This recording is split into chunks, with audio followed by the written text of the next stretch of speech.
परमात्मा ने जो भक्ति करनी है तो भगत की तरह रहना पड़ेगा, बुराइयों से भी बचना होगा और एक बहुत ही साधु भाव में रहना पड़ेगा, किसी की आत्मा नहीं दुखावे। ठीक है, आपको धीरे धीरे सेट होने में टाइम लगेगा, जैसा भी जिसका व्यवसाय है अब वर्तमान में उसमें एक साधुता लाओ। जैसे कोई मजदूर है, सेवा कर रहा है किसी के और भगत हो गया, तो वो तन मन धन से सेवा करे उस मालिक के उसमें, क्योंकि वहाँ से उसे रोटी मिल रही है। और फिर परमात्मा ऐसी प्रेरणा करेगा उस मालिक के अंदर, देख भगत आदमी होते ऐसा हो भाई। कोई चीज़ पड़ी रहो घर में, उसके लिए मिट्टी समझे, चाहे पैसा हो चाहे सोना हो, कुछ भी हो, अपनी मिली हुई 2 रोटी यानी दो दिहाड़ी मिलती है, उसमें संतोष सब्र करके देखा कितनी इज्जत बनेगी उसकी, और कितनी विनम्रता और उसके प्रति सद्भावना और उसका आदर बनेगा उस मालिक के हृदय में। इसी प्रकार अगर आप मालिक हैं, भगत हैं, आपके यहाँ कोई सेवादार सेवा करता है, उनको अपने बच्चों की तरह समझाए, उनको भगवान के बच्चे समझाए।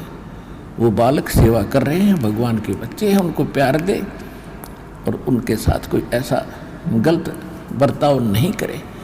और फिर कुछ दिनों में उनके दिल में ऐसी भावना होगी, परमात्मा दोनों तरफ रोल करता है, जब हम मालिक के अनुसार चलेंगे फिर उन बच्चों में भी, उन सेवादारों में भी ऐसी भावना भर देगा कि हमारे जैसा नालायक नहीं, इसे ऐसे भले आदमी के घर में राम 19-21 कराएंगे सेवा में, मजदूरी में 21 काम कराया करेंगे भाई।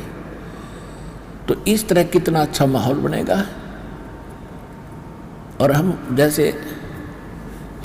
जैसे मालिक तो समझता है कि न पैसे दो 100 रुपये और काम खींचूँ 1000 का, और मजदूर क्या समझते हैं, रुपये लेवा 500 और काम करा 100 रुपया का।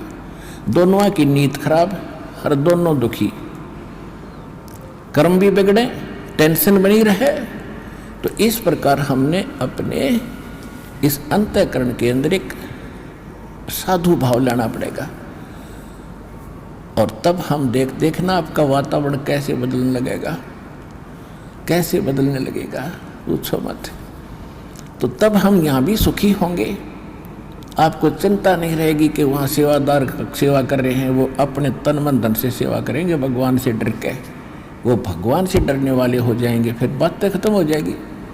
अब तो आग लगी पड़ी है, रिश्वत ले ले, यूँ ले लूँ, फलान करूँ, जब करूँगा तेरा काम धर दे 500 रुपये, और उधर से 500 ले लिए, डॉक्टर के जाकर 1000 लग गए, वो 500 भी गए, 500 अपनी तनख्वाह में तो गए। अरे वो पाप कर्म जो कह दो धरे के धराए रहेंगे, फिर गधा बन के पूरे करेगा जिससे रिश्वत ली है। तो इसी विघ्न में पैर दो मत, ये भगवान बताना चाहते हैं।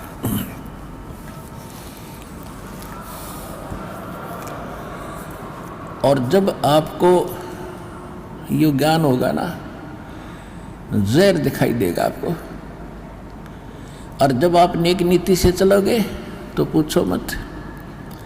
अब दास बहुत देखता है, एक छोटा सा बच्चा ने बोला जी 55 रुपये पाए मैंने पड़े, वो घर पे ले आया, घर वाले बोले ना बेटा हमने नीचे धर दे, अपना दान पात्र में डाल दिए, इस विषय हम नहीं खाएंगे। अब देख जिसके गिरे थे उसको पुण्य हुआ, अब यहाँ पर भंडारे में लग गए, और वैसे उस पर चौनी खर्च हो रही थी कि उसने विधि का पता नहीं, और वैसे कोई और मिल जाता, उसने जाते कहीं घुट्टी लाओ उसके 55 रुपये की, या कितने मांस मिट्टी खाओ उसको और पाप लगाओ। तो इस प्रकार हमारी नीत साबित होगी, भगवान खुश होगा, और जब भगवान खुश होगा तो फिर कमी नहीं रहेगी। हमने परमात्मा को प्रसन्न करना है, और परमात्मा प्रसन्न होगा तो फिर कमी किस चीज की, फिर तो क्या बताते हैं परमात्मा, साईं इतना दीजियो जामे कुटुम समावे, हम भी भूखे न रहे, अतिथि न भूखो जावे।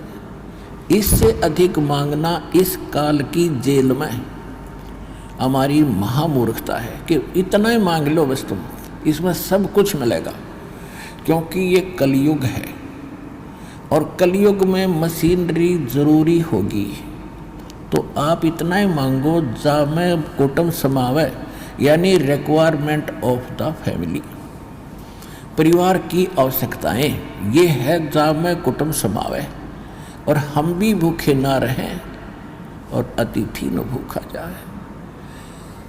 फिर देगा आपको, और फिर रहो मालिक के वचनानुसार चलो। फिर कैसे, जैसे परमात्मा कहते हैं,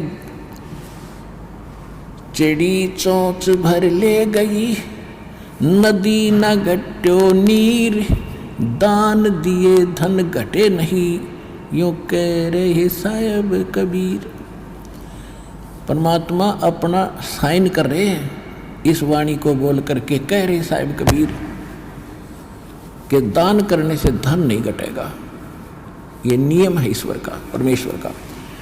और दान सुपात्र को करे, गुरु बिन माला फेरते, गुरु बिन देते दान, गुरु बिन दोनों निष्फल हैं, चाहे पूछो वेद पुराण।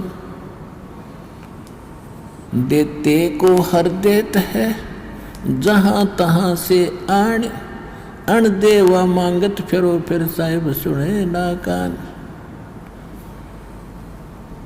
अब परमात्मा ने एक भूमिका करके दिखाई हमारे को कि साईं इतना दीजियो जिसमें कुटुंब समावे, एक धानक, एक जुलाहा, सुबह से लेकर शाम तक एक बारीक बारीक तार इकट्ठे करके धागे और कपड़ा बुनता है।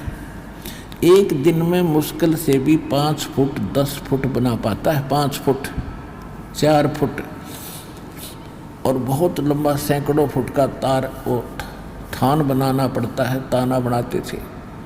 वो हफ्ते में पूरा होता। उसकी जो मेन ताना मालिक को मिलता है, उसमें से अपने परिवार के लिए जो आवश्यक सामग्री थी, खाद्य पदार्थ लाते, और शेष बच जाते उसको सत्संग और भंडारा में लगाया करते थे। इस प्रकार परमात्मा हमें उदाहरण देते हैं कि इस लोक में आप भगवान की भक्ति अवश्य करो, पूर्ण संत से प्राप्त करके, फिर परमात्मा एक्शन में आवेगा। और वैसे आप ये फार्मूले अपनाओगे तब सफल नहीं हो पाओगे, क्योंकि फिर आपके साथ काल रहेगा, ये मन है, और केवल वर्क डन मिलेगा आपको। यहाँ वर्क से भी अलग मिलेगा आपको, किस्मत से भी नारा देगा परमात्मा, क्योंकि हम परमात्मा से कुछ और मांग ही नहीं रहे, इतना ही मांगते कि हमारी भक्ति बनी रहे और हमें कोई आवश्यक वस्तु का अभाव ना हो, बस इतना सा।